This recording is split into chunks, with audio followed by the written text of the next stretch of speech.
मुद्दे की बात देख रहे हैं आप। आपके साथ मैं हूं प्राची पारस और बात करेंगे चक्रव्यूह में फंसे चार धाम प्रोजेक्ट की। ये वही प्रोजेक्ट है जिसके जरिए उत्तराखंड में ऑल वेदर रोड बनाया जा रहा है।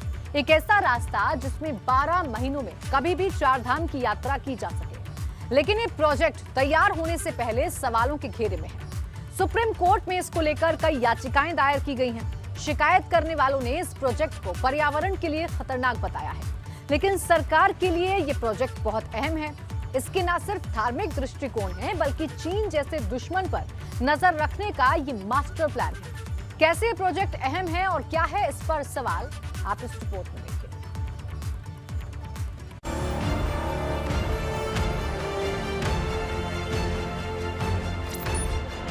चार धाम हिंदुओं की ऐसी तीर्थ यात्रा जिसमें केदारनाथ, बद्रीनाथ, यमुनोत्री और गंगोत्री जैसे चार धाम समाये हैं। लेकिन सड़क कनेक्टिविटी यह हमेशा एक समस्या रही है। लेकिन जब केंद्र में प्रधानमंत्री मोदी की सरकार बनी तो उन्होंने इसे अपना ड्रीम प्रोजेक्ट बना लिया, जिसके तहत अब उत्तराखंड में ऑल वेदर रोड बनाया जा रहा है।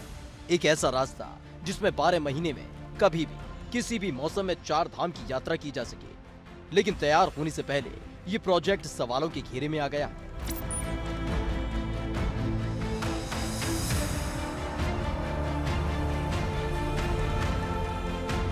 प्रधानमंत्री नरेंद्र मोदी का ड्रीम प्रोजेक्ट है उत्तराखंड में बनने वाले ऑल वेदर रोड को लेकर। अगर बात करें तो ये रोड न सिर्फ चार धाम यात्रा को सुचारू रूप से बेहतर चलाने के लिए साल भर जारी रहेगी, बल्कि सीमावर्ती क्षेत्रों में भी पहुंचने के लिए काफी महत्वपूर्ण परियोजना है। ऑल वेदर रोड की चौड़ाई एक समस्या है। पहले इस प्रोजेक्ट के तहत 5.5 मीटर चौड़ी सड़क बननी थी, लेकिन अब सरकार इसे 10 मीटर चौड़ी बना रही है, जिस पर प्रोजेक्ट के लिए गठित हाई पावर कमेटी ने सवाल उठाया। कमेटी के चेयरमैन रवि चोपड़ा की माने तो 10 मीटर चौड़ी सड़क से पहाड़ों को नुकसान होगा।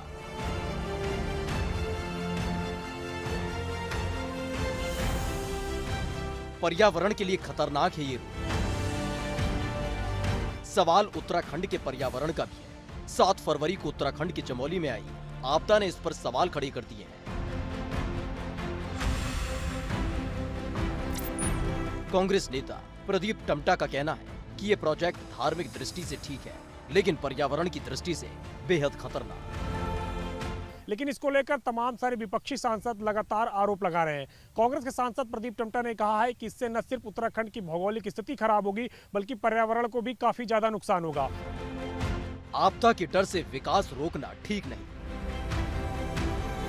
वहीं सरकार का कहना है कि इस रोड के बनने से पूरे उत्तराखंड में सड़कों का जाल फैलेगा और पर्यटन और विकास में रफ्तार आएगी। लेकिन आपदा के डर से विकास को रोक देना कहीं से भी ठीक नहीं है, क्योंकि आपदा 1873 में भी आई थी, जबकि उस वक्त न कोई बांध बना था और न कोई सड़क थी, जिससे पर्यावरण को नुकसान पहुंच रहा था। दुनिया का सबसे कमजोर पहाड़ है हिमालय, क्योंकि एक सवाल हिमालय की कमजोरी का भी है, क्योंकि हिमालय के पहाड़ को दुनिया में सबसे कमजोर माना जाता है। ऐसे में पहाड़ को काटने से बड़ी तबाही आ सकती है, लेकिन अगर वैकल्पिक रास्ता अपनाया जाए तो इस तबाही से बचा जा सकता है। क्योंकि पहाड़ों की भौगोलिक स्थिति को समझने वाले लोगों ने सुझाव दिया है कि पहाड़ों को काटकर सड़क बनाने की बजाय नदी के साथ साथ एक दीवार उठाकर दोनों किनारों पर सड़कें बनाई जानी चाहिए। इससे ना तो पहाड़ों को नुकसान पहुंचेगा और न ही पहाड़ों को काटने से निकलने वाला मलबा तबाही लाएगा।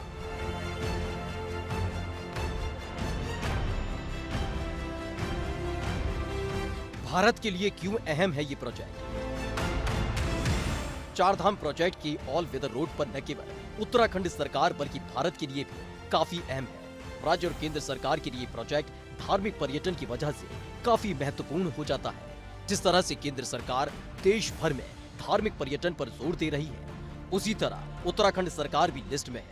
ये प्रोजेक्ट चारों धामों के साथ ही कैलाश मानसरोवर की कनेक्टिविटी को बेहतर करेगा। साथ ही प्रोजेक्ट रणनीतिक रूप से भी इसलिए अहम है क्योंकि इसके तहत बनने वाली सड़कें चीन की ओर जा रही हैं, जिससे चीन की चालबाजियों पर नजर रखी जा सकेगी। ऐसे में इन सड़कों के चौड़ा होने से धार्मिक पर्यटन ही नहीं बढ़ेगा, बल्कि इनका रणनीतिक इस्तेमाल भी किया जा सकेगा। ये बात बिल्कुल गलत है। जब ये एनवायरमेंटल की बात आ रही है, फर्ज करिए जिस उदाहरण के तौर पे रनवे बनने वाला है, पेड़ कटेंगे, पर जो आपके पास में ऑलरेडी इको टास्क फोर्स लगी हुई है गढ़वाल के अंदर, जिन्होंने पहाड़ों का कायाकल्प कर दी है, वही इको टास्क फोर्स 1 साल पहले लग जाएगी।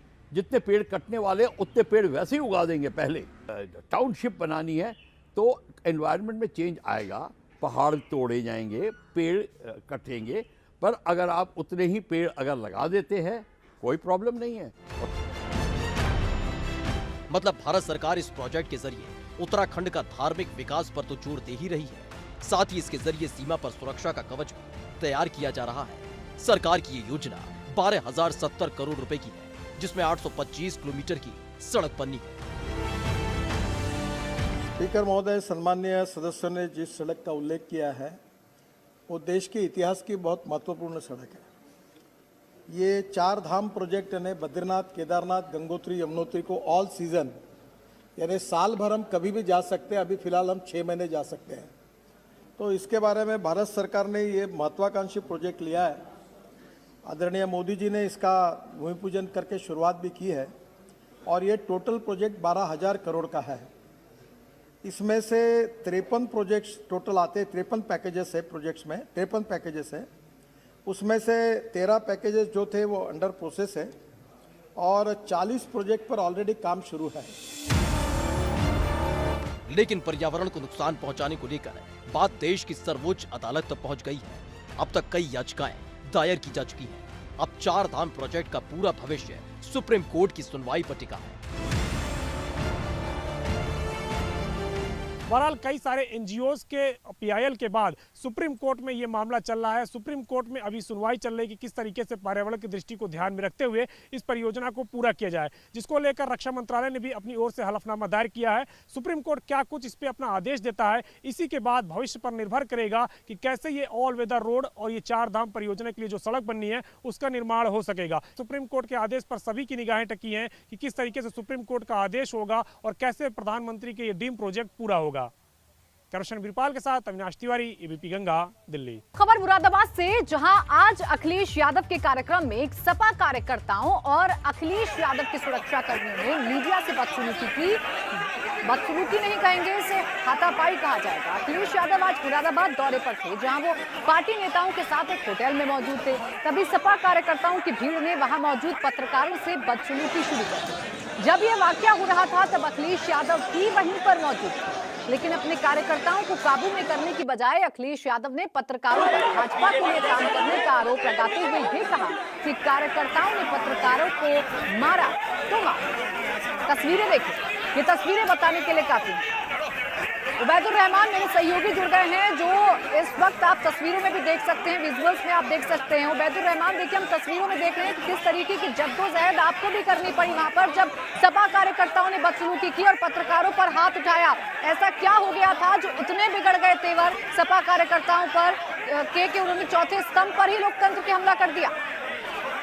जी हाँ, मैं आपको बता दूं कि मैं इस प्रेस कॉन्फ्रेंस में मौजूद था और मुरादाबाद के जो 5 स्टार होटल में प्रेस कॉन्फ्रेंस थी, वहां पर जब शुरुआत हुई प्रेस कॉन्फ्रेंस की, तभी से जो अखिलेश यादव थे वो मीडिया कर्मियों पर कमेंट्स मार रहे थे, कह रहे थे कि आप लोग संभल के जाना। जब उनसे सवाल किए जा रहे थे कि आप विपक्ष से नहीं करते हो, उसके बाद जब वो मंच पे उतरे और मीडिया में उनसे सवाल करने चाहे तो उनके जो सुरक्षाकर्मी थे उन्होंने मीडिया कर्मियों के साथ बदसलूकी की। और इसके बाद जब हम लोगों ने शिकायत की तो खुद अखिलेश यादव ने मीडिया कर्मियों को इशारा करके अपने सुरक्षा कर्मियों से, अपने कार्यकर्ता और नेताओं से पिटवाना शुरू कर दिया। और कैमरे पर यादव बोल रहे हैं कि हाँ हमने पिटवाया। और एक सुरक्षाकर्मी के जब एक मीडिया कर्मी के जब एक सुरक्षाकर्मी ने अपनी गन से बट मारी तो उनके नाक पे लगी, वो गिर गए, उनको मैं उठाया।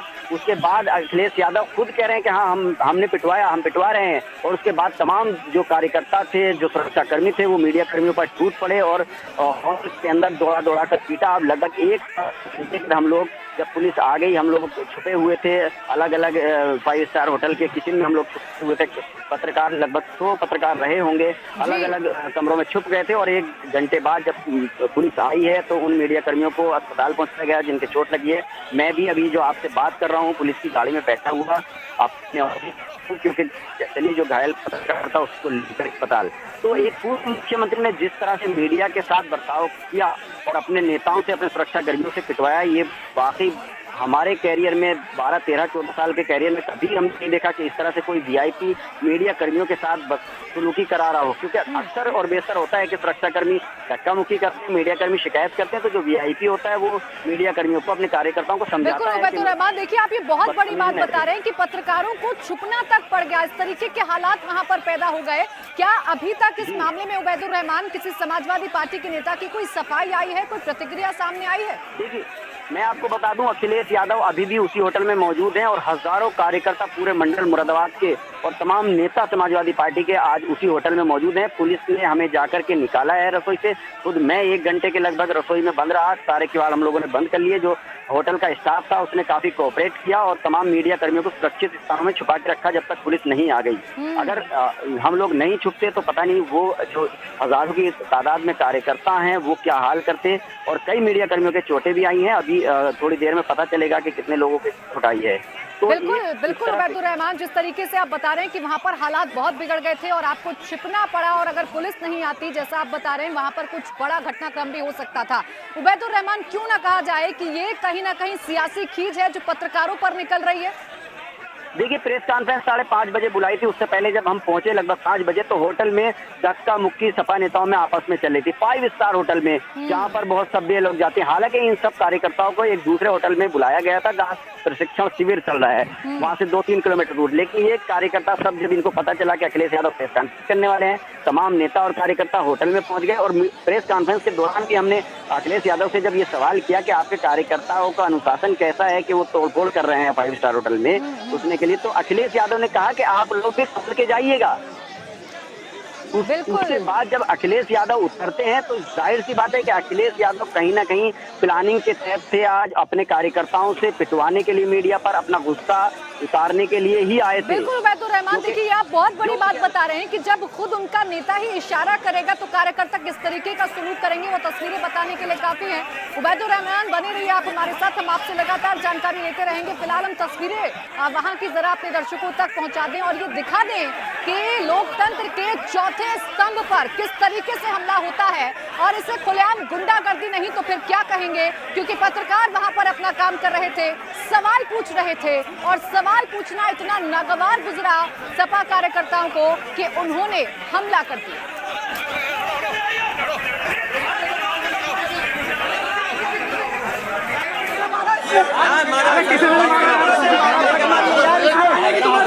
अभी तो बेहोश हो रहे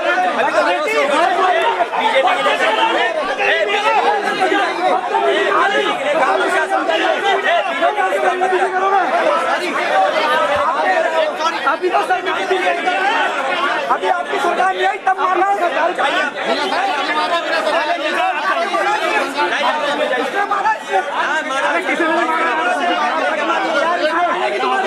अभी तो बेहोश हो रहे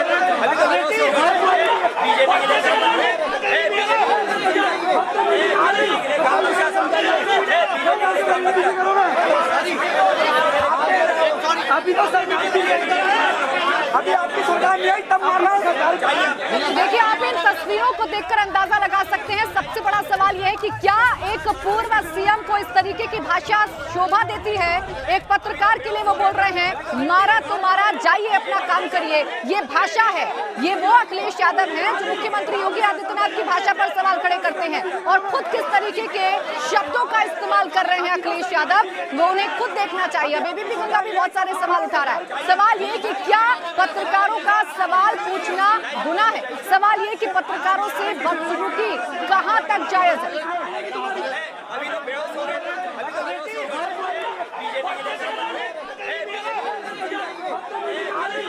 पत्रकारों से बदसलूकी कहां तक जायज है, ये सबसे बड़ा सवाल है। और सवाल ये है कि अखिलेश यादव के सामने उनके जो कार्यकर्ता थे वो इस तरीके का सलूक कर रहे थे, उनके जो कार्यकर्ता थे वो बदतमीजी पर आमदा हो गए थे और मारपीट कर रहे थे। देखिए बदसलूकी नहीं कहेंगे इसे, मारपीट कर रहे थे, जिसमें पत्रकार के घायल होने की भी खबर मिल रही है। जैसा कि मेरे सहयोगी जानकारी दे रहे थे कि वहां पर ऐसे हालात पैदा हो गए थे कि पत्रकारों को होटल में अलग अलग स्थानों पर शरण लेनी पड़ी अपनी जान बचाने के लिए, अपनी सुरक्षा के लिए छुपना पड़ा पत्रकारों को। अब आप अंदाजा लगाइए कि हालात कैसे पैदा हुए होंगे। ये वो सपा कार्यकर्ता हैं जिन पर लगातार आरोप लगते हैं गुंडागर्दी के, और इसी तरीके का कुछ हालात वहां पर पैदा हो गए। आप तस्वीरों को खुद देख सकते हैं और अंदाजा लगा सकते हैं। अब सवाल यही है कि क्या पत्रकार अपना काम ना करें, क्या पत्रकारों का सवाल पूछना नाजायज है, और ये जो पत्रकारों के साथ बदसलूकी की गई है ये कहां तक जायज है। देखिए, इस पूरी प्रेस कॉन्फ्रेंस में अखिलेश यादव मौजूद थे और उनके सामने ही उनके सुरक्षा कर्मियों ने और सपा कार्यकर्ताओं ने इस तरीके का सलूक किया है और मार पिटाई की गई है पत्रकारों के साथ। पत्रकारों पर कटाक्ष लगातार किए जा रहे थे। जब से प्रेस कॉन्फ्रेंस शुरू हुई थी, जब पत्रकार सवाल जवाब कर रहे थे, तब भी पत्रकारों पर छींटाकशी की जा रही थी, और जैसे ही ये प्रेस कॉन्फ्रेंस खत्म होती है वैसे ही इस तरीके के हालात बन जाते हैं जिनको लेकर कई गंभीर सवाल खड़े होते हैं। ये एक्सक्लूसिव तस्वीरें आप देख रहे हैं। देखिए, मुरादाबाद का 5 स्टार होटल है और इस 5 स्टार होटल में हालात देखिए कैसे बन रहे हैं। यहाँ पर जो सपा कार्यकर्ता हैं वो मीडिया कर्मियों के साथ बदसलूकी कर रहे हैं, उनके साथ मारपीट कर रहे हैं, और एक पत्रकार को तो घायल तक कर दिया गया है। देखिए, हालात ऐसे हो गए, जब तक पुलिस नहीं पहुंची मौके पर तब तक तमाम पत्रकारों को अपनी जान बचाने के लिए अलग अलग जगहों पर छिपना पड़ा।